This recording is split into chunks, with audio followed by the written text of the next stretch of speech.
बहुत पुरानी बात है। एक गांव में शेखर नाम का एक व्यक्ति रहता था। वह बड़ा मेहनती था, किंतु गांव में कोई रोजगार नहीं था।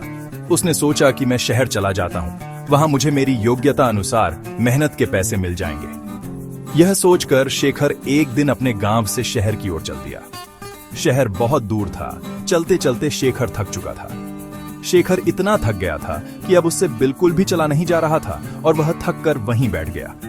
तभी शेखर ने देखा कि वहां से कुछ दूरी पर एक झोपड़ी है और झोपड़ी में एक घोड़ा बंधा हुआ है। शेखर ने सोचा, क्यों ना इस घोड़े को किराए पर ले लूं और इसी से शहर चला जाता हूं।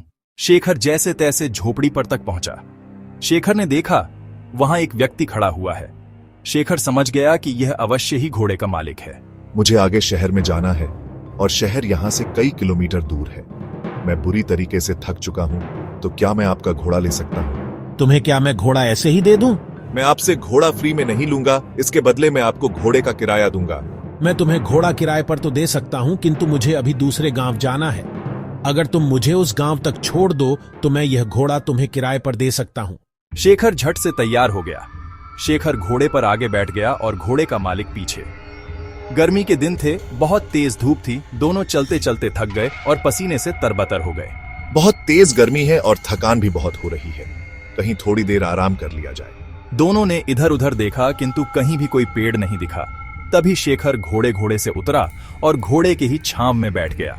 शेखर थोड़ी देर ही घोड़े की छांव में आराम कर पाया था कि यह सब देखकर घोड़े का मालिक बुरी तरीके से जल गया। मैंने तुम्हें घोड़ा किराए पर दिया है, उसकी छाया किराए पर नहीं दी। तुम हटो यहाँ से, इस छाया पर मेरा अधिकार है और मैं यहाँ आराम करूंगा।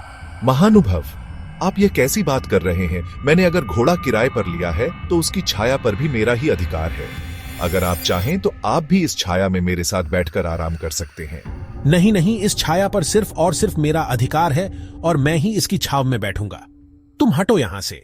इतनी छोटी सी बात पर दोनों में जोर जोर से बहस होने लगी और बात तू मैं से हाथापाई पर आ गई। दोनों एक दूसरे से झगड़ने लगे और एक दूसरे पर लात घुसे बरसाने लगे। सुनसान जंगल में उनके बीच बचाव करने वाला भी कोई नहीं था।